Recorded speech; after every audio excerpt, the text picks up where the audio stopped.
ungahleba ngayo uzuqede uthi akekho umemeza nokumemeza kanti hayi ukhona uyakuza nje futhi kodwa uyithulele nje mhlambe futhi usenqena kwakuphuma nje ngoba uyazi ukuthi usuzoshawa amahloni hlezi nje ihlalele ungaze uyijethi akekho valile nasemnyango mhlambe futhi namawindi mhlambe khona umuntu omaziyo line 2 unjalo ke uline 2 hayi ungaze uyijetha akekho wena andi uyihlalela yedwa ayivalele endlini kube ngathi akekho ekhona hayi ke ungaze uthi uwine izulu nomhlaba metholi alone time uyothi akabe yedwa creativity lapho amaplana lapho uyakho uyadiliza uline 2 ke lo ngizokutshela mina ngoline 2 ukuthi ungaze uyitshela ukuthi wena akaboni kanti ubona kahle uyabona mune engane uline 2 kuyichat layo wena ungenza into uyibona ngathi iyayidlalela lapha inaka kunaka ubona ayiboni ngempela le kanti ibona kahle futhi yezwa line 2 they are very copycats ba observant kodwa ngazi ukuthi abanakile ngalesi sikhathi ubingelelo changes akasha uthi ngenza noma yini noma inini noma kanjani kunoma ubani ngoba impilo ayisiyona into ocabanga ukuthi iyona. Possibilities are infinite in the universe. Your own consciousness is your own limitation. Kukude lapho esisoka khona futhi kukude lapho esiya khona. Beka phansi umoya ungatatazeli uyabona. Ngikutshela nje ngezinto ezincane zomuntu oline 2. Uyabona uyakuthanda ukubuka kodwa hayi njalo. Kunesikhathi nje la angadingeka khona lo muntu. Kodwa wona amehlo awathanda futhi nokunconywa ukuthanda kabi. Line 2. Thanda kabi ukunconywa. Ukubukwa amehlo at one point uyawathanda amehlo. At one point akawasawafuni futhi. Awasawafuni futhi. Unjalo nje. Yabona ke manizoba baningi nje. Kube khona nabantu abaphaphayo abakhuluma kakhulu nabo abafuna attention. Izomsinda kuline 2 leyo nto. Izomsinda ke yikho azovela prefer akabakhonzela abantu abaningi. Uzoprefer ukuba negroup anyanyane ethile nje. Aqoqane nayo. Ezokwazi ukuthi imncome. Ezokwazi ukuthi imlalele, yabo? Ufuna lo nto. Akafuni la ngezokurecognizeka khona. Me sebantwini akakufuni lokho. Line 2 ke loyo. Yabona line 2 mele wazi ukuthi izinto zenza nje effortlessly. Ungacomplicate izinto. Complicate izinto cabanga ukuthi there's more to know. You have to figure things out ngaleyo ndlela. Hayi. Ungacomplicate izinto. Yabo? Ungazi over complicate research kakhulu. Hayi, izinto uyazi ziyazenzakalela. Ngoba uthola ukuthi khona into wazi ukuthi izosebenza le yazi. I have a feeling ukuthi lento izosebenza. Kumele ngiyenze lento. Kodwa manje angithi uyakhumbula ukuthi masikhuluma ngendaba zama-chart siyasikhuluma nange-authority yakho vele isuke seyiguidile. Thothi uyezwa ukuthi intuition yakho iyakutshela lento izosebenza lento. Kodwa I've never done it. Ayikho into eyiproof nyana mhlawumbe ukuthi ingasebenza but I have a strong feeling ukuthi lento izokwenzeka ngalendlela engifuna ngayo. Musu complicator ke line 2. Uresearcher, usaba, uoverthinker, hayi line 2. Ayihamba kanjalo. Wena nje une natural ability yokuzazela nje izinto. Yabo? Une natural ability. Futhi ungalokho uchaza kakhulu ngoba kwesikhathi nawe uyazi lonto ukuthi uyazi kanjani, yabo? Ungalokho uchaza kakhulu uzover explainer. Nanti enye into futhi line 2. Iba seduzo kwabantu appreciateayo. Iba seduzo kwabantu appreciateayo. Kunabantu abazokubiza lapho ngoba uyakuthanda vele ukuba wedwa. Kunabantu abazokubiza lapho. Bakukhiphe kuleyo khona lakho kuleyo cave yakho. Bayaku-appreciate lapho, yabo? Yeah. Musa ke wena uhamba uyifaka la unga-appreciate-iwe khona. Ungakwenzi lokho line 2.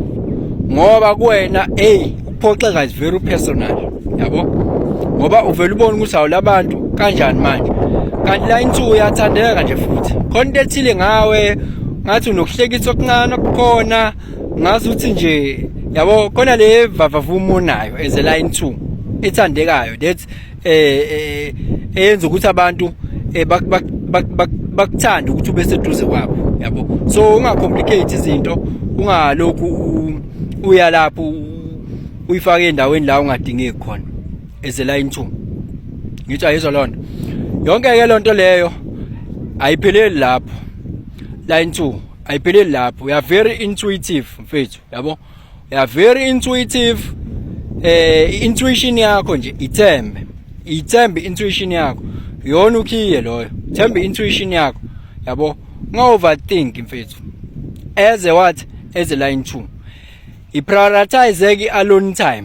Ngithi ukubona ukuthi kwesinye isikhathi uthola ukuthi hayi ngeke ngathi manje labantu sebengahamba ngifuna ukusala ngedwa. Ngithi ayibo lonto ngase bengahamba noma wena angathi sengihamba manje ngendaweni yami ngiyivalela khona. Line 2 ayihluphi ingane line 2 lapha ekhaya lokhu njalo ufuna ukuthi bese ivalele ingasafune lutho yeke kanjalo yabo. Sivalele kanjalo nje ingasafune lutho yekele kanjalo ngoba i-alone time kuyona ibalekile futhi ungaxwayi ukuthi ifuna ukunconya income. Line 2 uyakuthanda ukunconywa bani, uyakuthanda yabo. Inkinga yakhe ke engagcina elahla i-direction noma complicate izinto nje. Line 2 angagcina complicate izinto ngenxa yokuthi izinto njengoba zenzeka natural kuyena nje engenayo indlela nayo yokuchaza ukuthi ukwazi kanjani yabo, akawazi uku-explaina technically. Engagcina kube ukuthi complicate izinto, agcine seyibuza ukuthi hayi ngabe ngempela lento iyona abo, agcine sedidiswa abantu kanti lento le yakhe ayaziyo iyona ingalendlela le ayazi ngayo futhi yabo. Agcine manje sezidoubt akayiyena ukuthi ungakudidisa umsindo wabantu line 2 yabo, kodwa futhi at the same time ungalinqaba usizo phela. Follow strategy and authority line 2, ungalinqaba usizo ngoba ngiyazi ukuthi line 2 kwesinye isikhathi ngaba nalo into ukuthi hayi ngizozenzela, ngifuna into ozongidistracta, angifuni into ngizozenzela mina kanje yabo, I'm better alone. Azanqabe ngisho umuntu ozom assist mhlawumbe kulento afuna ukuyenza empilweni yakhe. Angithi ayibona lonto leyo, wazi iqaphele lokho. Lonto yonke lento engiyishoyo ifuna ukuthi uyishebe phela ngoba akuyona ezakuqala. Awuthi mhlawumbe ngithi ukusho kanje, uma ngikhuluma ngo line 2 kwi-chat lakho ngikhuluma ngelokhu ngani i-line like i-profile leyo. I-profile ifana ne-character oyiphosesayo wena yabo, ifana ne-character wena oyiphosesayo. If i-incarnation cross ifana ne-role oyidlalayo, ilokhu ngana ifana ne-character ke yabo. I-profile labo line engibashoyo bafana nani, fana ne-character. Yabona ke mawuzofika ube no line 2, line 2 vele is a personal line. Bese uzoba no line transpersonal njengo line 5 6 4. Uzoba nokuthi ufuna ukuba la wedwa ubafuna abantu, yethu uyabafuna abantu yabo. Kuzoba ile push and pull nje. Mawunama line kanjalo kuzoba ile push and pull. Angibafuni kodwa wena usukuthola uyakubona, uyabaqoqa ama-content ayitholile, noma ufuna ukubafundisa noma ufuna ukubathwalela inkinga zabo. Kuba khona lento leyo ngobani uno line 2 ngalawo personal ofuna ispace sakhe, ufuna ukuba yedwa, ufuna ukuzenzela izinto ngendlela yakhe, ungafuni futhi ke iba khona lento ukuthi line 2 ube myopic yabo, nje ube short sighted. Thola ukuthi lento yes ubuka kangathi uyayazi wena kodwa kahle kahle awuyazi lento yabo. Lento awuyazi nawe yabo, kodwa manje upresenteka ngazuthi uyayazi as a line 2. Bese abantu ba leader to a very narrow focus, a narrow lokhungana ubaholela ophathe nje ngento nawe ungenaso isiqiniseko. Saya ngiphathi mawuzoba uphinde ube ne-open ashna, uphinde ube ne-not self open ashna, uzofuna ukusounda like you know yet you really do not know kahle awukho clear. Ya zonke ke lezi indaba engikhulumayo mina ngithatha ku www.akashenmedia.co.za ngumfoka changes akasho ukuthi ngenzeka noma yini noma inini noma kanjani, uzofika usayine up ke bese uyazenzela.